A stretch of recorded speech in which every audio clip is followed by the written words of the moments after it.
Agora está na hora da nossa coluna de fonoaudiologia estética.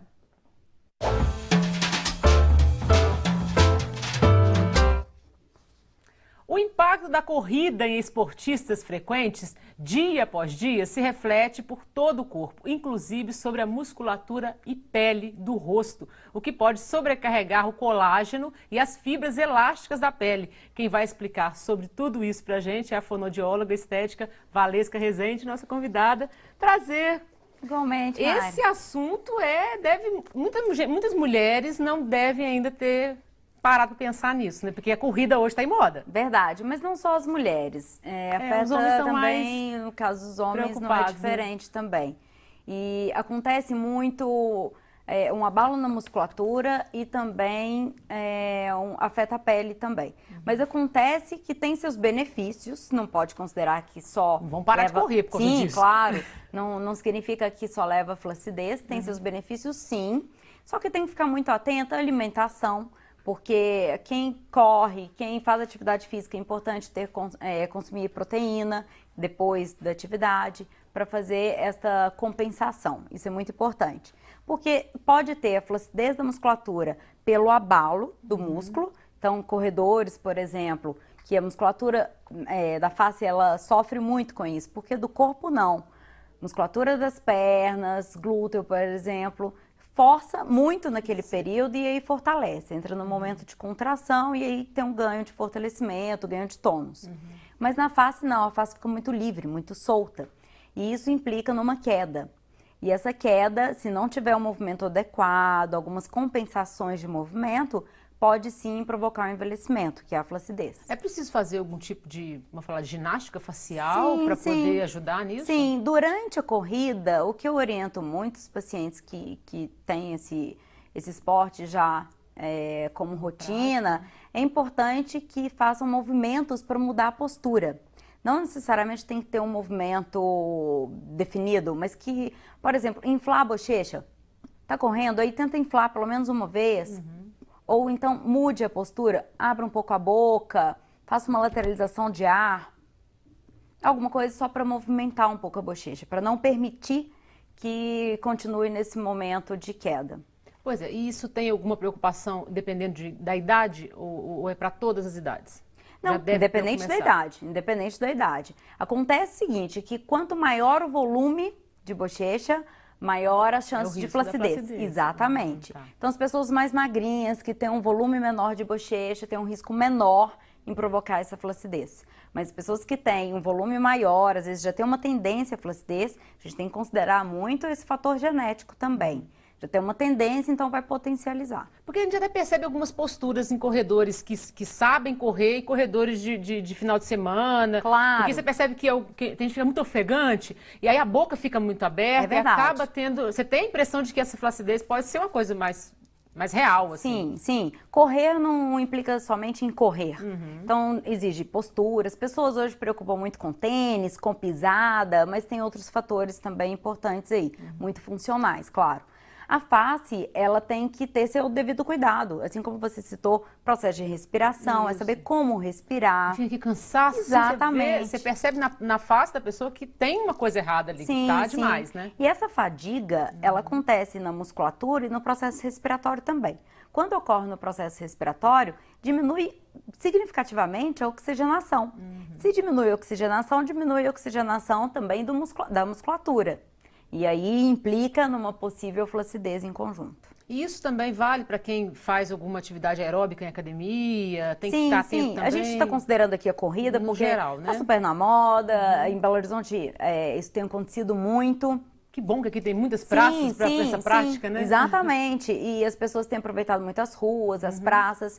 Mas são vários esportes de impacto que a gente considera, não só a corrida. Tem vários outros esportes de impacto. Então o jump, por exemplo, que usa as pernas, eleva e abaixa toda hora e provoca também esse impacto. Então, dependendo do esporte, considerando determinados esportes de impacto, sim, podem gerar essa flacidez. Está muito em moda o UFC.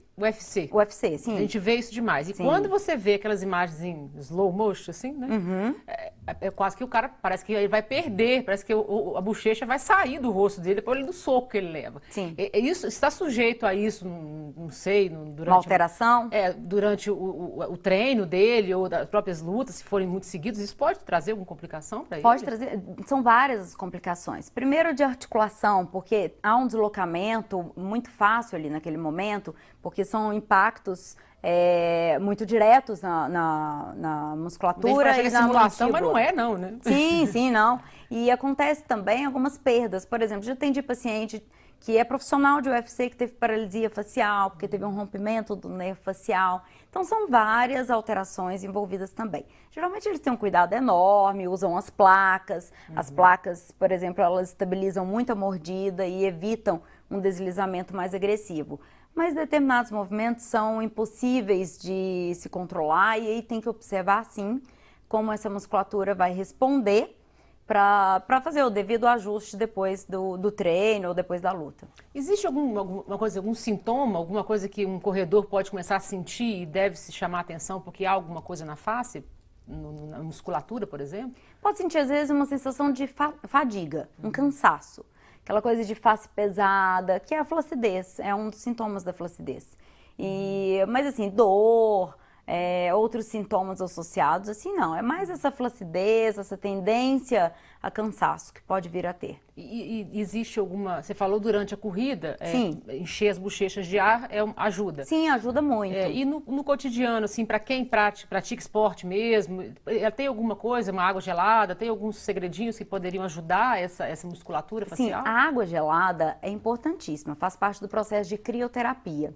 Então, além de ter uma ação anti-inflamatória, ela faz uma vasoconstrição. A gente já até falou a respeito da crioterapia aqui no programa, e é importante também considerar isso, porque com a água mais fria, mais gelada, as pessoas conseguem aumentar esse processo de vascularização e devolver essa oxigenação que pode ter diminuído durante o processo da atividade. Então, é importante, sim, claro. Isso é uma coisa, mas teria alguma ginástica, alguma coisa que você pode também fazer? Aí depende muito de cada caso, cada musculatura. Dizem que rir, por exemplo, é bom, né? Para evitar as rugas, assim. Sim. O sorriso é um tipo de exercício, só que depende do formato da arcada, do tipo da musculatura, para saber se é adequado e se é funcional para aquele paciente, para aquela pessoa.